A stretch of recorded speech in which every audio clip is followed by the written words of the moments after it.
Assalamualaikum warahmatullahi wabarakatuh. Alhamdulillah wassalatu wassalamu ala Rasulillah. Segala puji dan puja kehadirat Allah Subhanahu wa taala, juga salawat dan taslim kepada Nabi besar Muhammad sallallahu alaihi wa ala alihi wa sahbihi wasallam. Satu hari lagi saudaraku seiman, Allah berikan kepada kita umur, yaitu hari ini yang harusnya setiap mukmin mensyukurinya dan juga berusaha mengisi dengan kebaikan-kebaikan serta bertaubat bila masa lalunya memiliki dosa-dosa dan berdoa kepada Allah Subhanahu wa taala supaya kedepannya dipanjangkan umurnya. Kalau Allah masih memberikan lagi satu hari besok, lakukan hal yang sama. Dikasih lagi satu hari setelahnya, lakukan yang sama sampai ajal kita datang. Karena memang hari ini milik kita. Esok masih sesuatu yang tidak jelas apakah kita masih hidup atau tidak. Maka seorang mukmin harus jeli. Dia memaksimalkan nikmat yang sedang Allah berikan kepada dia, diantaranya masih ada kesempatan hidup di muka bumi ini. Maka jaga semua ibadah-ibadah saudaraku seiman, karena itu akan bermanfaat bagi anda sendiri. Dan kalau anda lalaikan ibadah-ibadah tersebut, maka anda sendiri juga yang akan rugi. Kita akan melanjutkan bahasan bedah buku kita Sahih At-Targhib Tarhib, dan kita masih di pasal ke-22 dalam kitab sholat, yaitu anjuran menunggu sholat setelah sholat tentunya. Kita akan masuk teman-teman sekalian lanjutannya pada siang ini, semoga Allah berkahi. Hadits nomor 445, urutan 4 dalam pasal kita dengan sanad sahih dari Abdullah bin Amr radhiyallahu anhu. Dia berkata, "Shallaina ma'a Rasulillah sallallahu alaihi wasallam al-maghriba, faraja'a man raja' wa aqaba man aqab, faja'a Rasulullah sallallahu alaihi wasallam musri'an qad hafazahu an-nafas wa qad hasara 'an rukbatayhi. Qala abshiru hadha rabbukum qad fataha baban min abwabis sama' yubahi bikumul malaika yaqulu unzuru ila ibadi qad qadaw fariidha wa hum yantadiruna ukhra." Kami telah sholat maghrib bersama Rasulullah sallallahu alaihi wasallam, maksudnya satu hari. Di antara kami ada yang pulang ke rumahnya dan ada di antara kami yang tetap tunggu di masjid dari maghrib ke isya. Maka Rasulullah SAW datang dengan tergopoh-gopoh, atau nafas beliau, ya, karena biasa orang yang buru-buru itu biasa nafasnya lebih kencang, ya, seperti itu kurang lebih keadaannya. Nafasnya terengah-engah dan beliau mengangkat kain sarungnya sehingga lututnya terlihat, ya, karena beliau cepatnya, ya, berlari untuk datang kepada para sahabat. Lalu beliau bersabda, Sallallahu Alaihi Wasallam, "Bergembiralah kalian." Siapa kalian yang menunggu di situ? Ini adalah Rabb kalian, Tuhan kalian, Allah Subhanahu wa taala. Sungguh dia telah membuka salah satu pintu langit. Dia membanggakan kalian di hadapan para malaikat. Dia berfirman, "Lihatlah kepada hamba-hambaku, mereka telah menyelesaikan sholat fardu dan mereka menunggu yang berikutnya." Diriwayatkan oleh Ibnu Majah dari Abu Ayyub dan semua perawi-perawinya thiqah atau bisa dipercaya. Hadits ini teman-teman sekalian memberikan pelajaran yang penting buat kita tentang keutamaan menunggu sholat wajib yang akan datang setelah mengerjakan sholat wajib yang sebelumnya. Tadi contoh maghrib menunggu isya, dan ini yang disebutkan dalam riwayat ini, ya, karena hampir beberapa riwayat yang sudah kita pelajari memang menyebutkan maghrib ke isya, gitu ya. Walaupun bisa kita kerjakan duhur ke asar misalnya, ya, subuh ke duhur, ya, atau asar ke maghrib. Tapi umumnya orang lebih lowong di waktu maghrib ke isya. Karena waktunya jedahnya pendek dan juga umumnya aktivitas orang sudah mulai meredah. Yang mencari rezeki, yang beraktivitas yang pagi hari, siang hari, sore hari, itu sudah menutupnya di waktu maghrib. Ya. Kita juga tahu jadwal kerja di kantor kadang-kadang sampai jam 5. Ya. Jadi memang waktunya sudah lowong. Ya. Dan memang waktu sholat dengan sholat setelahnya itu dekat sekali. Sehingga mudah sekali untuk mendapatkan keutamaan ini.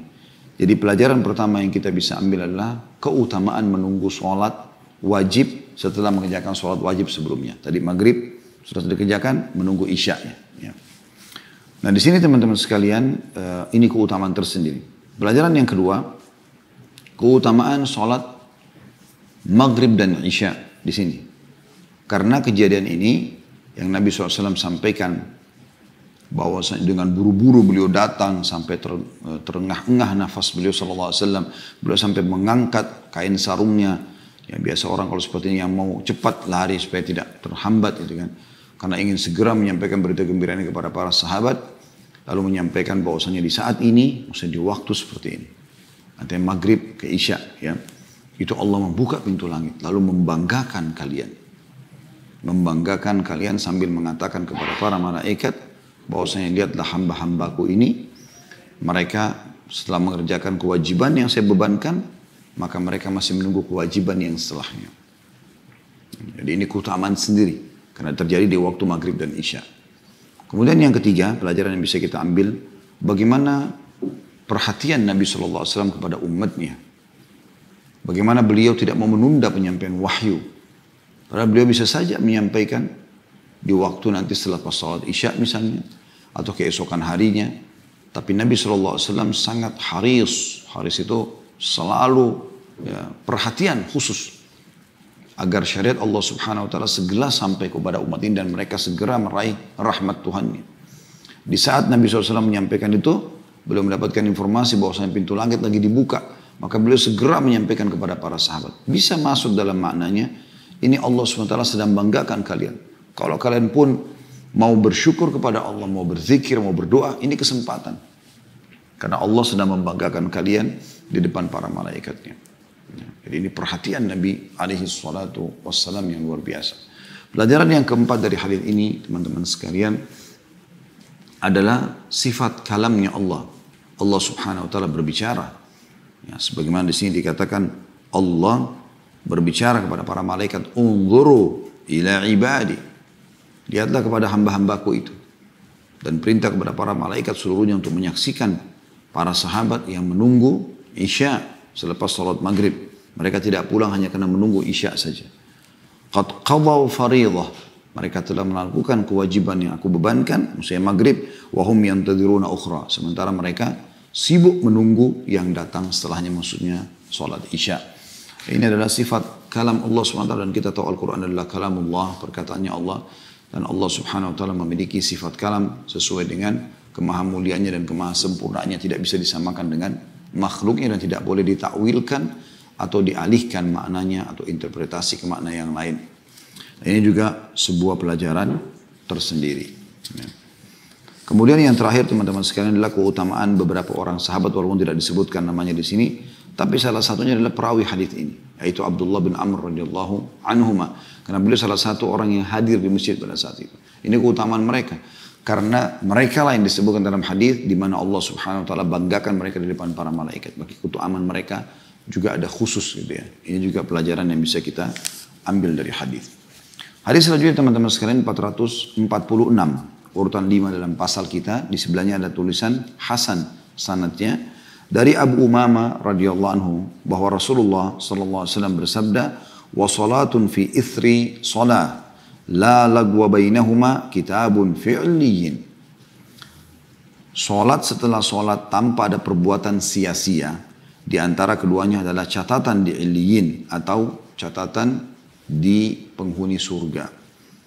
Hadis ini diriwayatkan Abu Daud dan hadis ini sudah disebutkan secara lengkap kata beliau di bab 9 atau di pasal 9 tentunya ya. Baik, kita coba korek mutiara dari hadis ini. Yang pertama masih dalam seperti judul pasal kita adalah keutamaan menunggu sholat kepada sholat yang setelahnya. Kalau tadi hadis urutan 445 urutan 4 dalam pasal kita menyebutkan kalau Allah membanggakan saja ya, atau membanggakan orang-orang yang ada menunggu sholat maghrib ke isya atau antara sholat dengan sholat wajib setelahnya, maka di hadits 446 ada jaminan surga buat mereka. Jadi yang pertama keutamaan menunggu sholat wajib yang akan dikerjakan setelah mengerjakan wajib yang sudah dikerjakan, dan yang kedua jaminan surga bagi mereka, tapi dengan syarat. Perhatikan syaratnya, la lagwa bainahuma. Tidak ada hal yang sia-sia di antara keduanya. Artinya menunggu di antara maghrib dengan isya itu diisi dengan dengar pengajian, misal baca Al-Quran, berzikir, berdoa, ya. Atau mungkin memecahkan sebuah perkara yang saudara kita muslim butuh, misalnya ada yang datang konsultasi. Nah itu oke. Tapi kalau nunggu di antara sholat dengan sholat tapi sibuk, pegang handphone, kemudian menonton cuplikan-cuplikan di medsos, apalagi yang haram, ini sia-sia. Nonton film sambil nunggu misalnya maghrib isya, kan tidak tepat itu loh. Ya. Di luar masjid aja nggak tepat, apalagi dalam masjid, seperti itu. Jadi ini harusnya difahami teman-teman sekalian. Jadi ada syaratnya ya. Maka dia akan dijamin masuk surga. Dan dimaksud dengan illiyin adalah nama buku di mana catatan ahli-ahli surga ada di situ. Maka kata Nabi SAW, menunggu sholat wajib. Ya.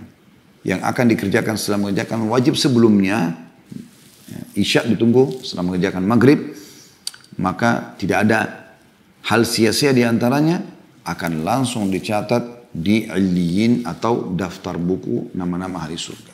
Semoga Allah masukkan kita di antaranya. Ya. Hadis selanjutnya 447 urutan 6 dalam pasal kita Sahih di ghairihi, dari Jabir bin Abdullah radhiyallahu anhu dia berkata, Rasulullah sallallahu alaihi wasallam bersabda, "Ala adullukum ala ma yamhu Allahu bihi al-khataya wa yukaffiru bihi adh-dhunub?" Qalu bala ya Rasulullah, qala isbagul wudu'i 'ala al-makruhat wa kathratul khuta ila al-masajid wa intidharu as-salati ba'da as-salah fadhalikumur ribat. Artinya, maukah kalian aku tunjukkan, kata Nabi SAW, sesuatu yang atau perbuatan yang dengannya Allah menghapus kesalahan-kesalahan dan melebur dosa-dosa. Habis semua, diputihkan semua kesalahan kalian. Maka para sahabat dengan gembira menyambut mengatakan, ya wahai utusan Allah, tentu kami mau ini. Maka Rasulullah SAW bersabda, ya, menyempurnakan wudhu pada waktu-waktu yang dibenci atau keadaan yang dibenci seperti udara sangat dingin. Ya. Kemudian memperbanyak langkah menuju ke masjid. Dan yang ketiga menunggu sholat sesudah sholat. Tadi ini jadi saksi bahasan kita. Ya, nunggu isya setelah sholat maghrib, gitu kan. Nunggu asar setelah sholat duhur misalnya. Maka itulah ketaatan yang terus menerus dicatat. Hadits ini teman-teman memberikan kepada kita beberapa pelajaran. Yang pertama, keutamaan menunggu sholat dengan sholat setelahnya. Ya. Ini sudah masuk dalamnya. Karena dia masuk dalam salah satu dari 3 perbuatan yang membersihkan dosa-dosa. Dan ini sebenarnya teman-teman sekalian bonus dari Allah Subhanahu wa taala. Untuk membersihkan dosa kan sebenarnya kalau orang buat kesalahan di sebuah perusahaan, ini contoh saja rasionalnya, maka bagaimana caranya supaya perusahaan bisa memaafkan dia? Ya dia mengaturkan minta maaf. Kalau dalam hukum haknya Allah SWT kita bertaubat, beristighfar kepada Allah SWT. Kita beristighfar itu minta maaf. Bertaubat berarti berjanji tidak akan mengulanginya. Maka kalau misalnya di alam manusia, maka dia minta maaf, dia coba perbaiki. Bisa diterima, bisa enggak. Kalau dihubungkan dengan Allah SWT berbeda. Kita istighfar dan taubat sudah diterima oleh Allah SWT. Tapi Allah memberikan kita peluang, kesempatan yang lain untuk membersihkan juga dosa-dosa kita. Nah di antaranya 3 perbuatan ini. 3 perbuatan ini. Yang pertama adalah tadi berwudu di waktu-waktu yang dibenci. Berwudu di waktu-waktu yang dibenci. Ya. Kalau kita bisa mengatakan mutiara yang pertama, boleh juga adalah amal-amal yang membersihkan dosa-dosa adalah berwudu di waktu yang dibenci. Ini mutiara yang pertama dari hadis kita. Ya. Kalau tadi kan saya bilang keutamaan menunggu sholat dengan sholat, tapi nanti kita masukkan di poin yang ketiga supaya sesuai dengan urutan dalam hadis kita. Jadi mutiara pertama dari hadis adalah selalu menjaga wudhu. Dan ini sudah kita bahas sebenarnya panjang lebar ya. Di pasal ke-9. Tentang masalah keutamaan sholat, ya, keutamaan wudhu, keutamaan memperbanyak langkah menuju ke masjid. Ya. Ini sudah kita bahas semuanya pada pertemuan sebelumnya. Insya Allah teman-teman bisa ikutin. Ya, sudah diangkat oleh teman-teman tim di medsos. Insya Allah bisa kembali mereview hadis-hadis yang sudah kita pelajari. Dan dimaksud juga memelihara wudhu atau selalu menjaga wudhu di waktu-waktu yang dibenci. Kalau di buku kita dituliskan dalam kurung seperti sangat dingin. Itu contoh. Dia menggunakan kata seperti, maksudnya salah satu contohnya. Kayak kalau lagi musim dingin sekali. Kan sekarang alhamdulillah sudah ada air panas yang bisa digunakan. Tapi ada beberapa wilayah atau kondisi orang-orang yang miskin. Tidak punya pemanas di rumahnya. di Rusia, di Eropa sana, yang di Amerika yang memang dingin, di Australia, di beberapa wilayah-wilayah memang dingin sekali. Ya, orang-orang kaya mungkin punya pemanas, tapi orang-orang yang miskin tinggal di kemah, di pinggir jalan, mereka kedinginan. Dan kalau wudhu ya wudhu dengan air yang ada, apa boleh buat gitu ya. Saya beberapa hari ini dapat cuplikan ada saudara-saudara kita di Rusia, mereka dalam kondisi salju, full salju itu subhanallah. Tapi mereka sholat berjamaah. Saya nggak tahu komunitasnya itu apakah itu militer atau enggak, karena mereka pakai jaket yang full dan salju lagi turun gitu kan. Tapi mereka sholat di halaman di salju itu. Sampai mereka tuh kedinginan ya, sudah pakai double-double, mereka masih gosok-gosok tangannya, mereka sampai mengeluarkan uap ya dari atau asap dari mulutnya, dingin sekali. Tapi mereka taruh sejadah dan mereka sholat berjamaah. Ya. Ada kemungkinan mereka sholat Jumat atau ada kemungkinan mereka sholat wajib 5 waktu. Intinya mereka tetap jaga berjamaah. Ini luar biasa ini. Ya. Harusnya menjadi pelajaran buat kita. Saya sampai berpikir pada saat itu, bagaimana dengan kita yang tidak ada salju? Turun hujan kita masih bisa pakai payung, masih bisa pakai jas hujan. Kalau deras pun kita ada mobil, kita masih bisa pakai mobil ke masjid walaupun dekat rumah gitu kan. Yang penting ada parkiran, bisa kita lakukan. Ini contoh saja. Dan bagaimana mereka berwudu itu? Karena mereka sholat di luar. Allahu alam kalau mereka sudah wudu di dalam, tapi sepertinya di luar situ. Biasanya orang kalau di komunitas tempat sholat kan wudunya dekat-dekat situ juga ya. Itu yang terlihat. Nah ini wudu di waktu-waktu seperti ini punya kedudukan tersendiri. Nah mirip juga kita kasih contoh yang lain. Misal Anda sudah rapi mau keluar, pakai baju yang bersih segala macam, sudah rapi mau bekerja, mungkin mau ke undangan, gitu kan. Anda sudah rapi bersih, ternyata Anda batal wudu. Dan Anda tadinya wudu memang niat kalau sholat saya langsung bisa sholat. Ini kan untuk wudu di sini nih butuh perjuangan, karena orang kadang-kadang bilang sudahlah nanti aja ditunda sama dia misalnya. Maka alangkah baiknya ya selalu menjaganya. Nah, ini punya kedudukan sendiri ya. Kemudian yang kedua yang bisa membersihkan dosa-dosa adalah, dan ini mutiara yang kedua, kathratul khuta' ilal masajid, banyaknya langkah menuju ke masjid. Ini juga pernah kita jelaskan ya di bab atau pasal ke-9 pada saat itu. Dan penulis juga atau Syekh Albani juga menjelaskan riwayat Ibnu Hibban, dan ini telah disebutkan di bab ke-9 atau pasal ke-9 ya. Nah ini pernah contoh sikap Abu Hurairah radhiyallahu anhu, beliau memang keluar dari rumahnya jauh sebelum waktu sholat, artinya ada jedah waktu lah. Lalu beliau misalnya dari rumahnya ke masjid jaraknya cuma lurus saja, beliau putar sambil ngajak teman-temannya kemudian sampai ke masjid. Jadi hanya untuk memperbanyak langkah menuju ke masjid. Kalau Anda masih ingat di pasal itu atau di bab itu juga pernah kita bahas tentang ada seorang sahabat yang rumahnya jauh sekali dari masjid. Ya. Sampai sahabat yang meriwayatkan hadits mengatakan, saya tidak pernah melihat ada orang yang sejauh ini rumahnya dari masjid, tapi tidak pernah dia ketinggalan sholat. Pokoknya azan sudah di masjid. Lalu kemudian saya lihat, karena saya tahu rumahnya jauh, saya mengatakan, hai fulan, kenapa engkau tidak membeli seekor keledai yang bisa memudahkan kau untuk datang dan pergi ke masjid? Maka dia mengatakan, aku tidak ingin itu, karena aku ingin langkah kaki pun dicatat pahala dan menjadi saksi pada hari kiamat. Maka disampaikanlah hal tersebut kepada Nabi SAW. Maka Nabi SAW mengatakan dia telah mendapatkan itu semua.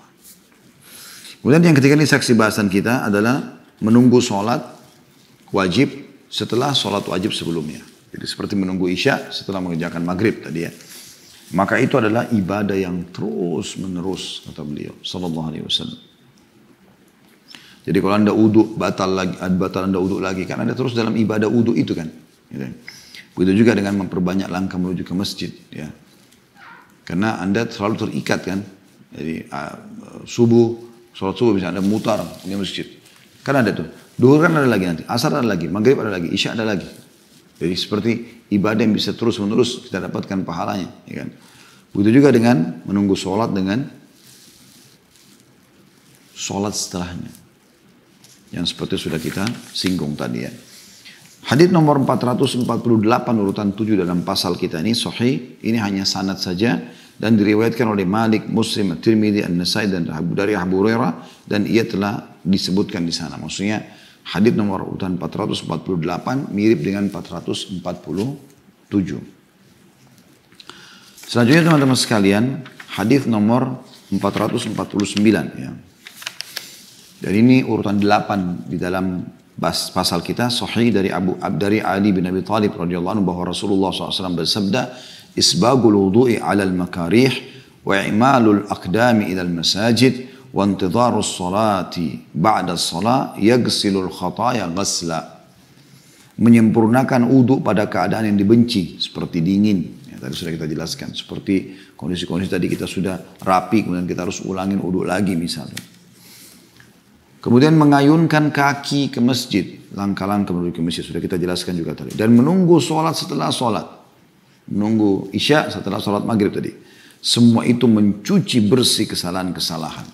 Diriwayatkan Abu Ya'la Al-Bazzar dengan sanad sahih dan juga Al-Hakim mengatakan sahih berdasarkan syarat Muslim.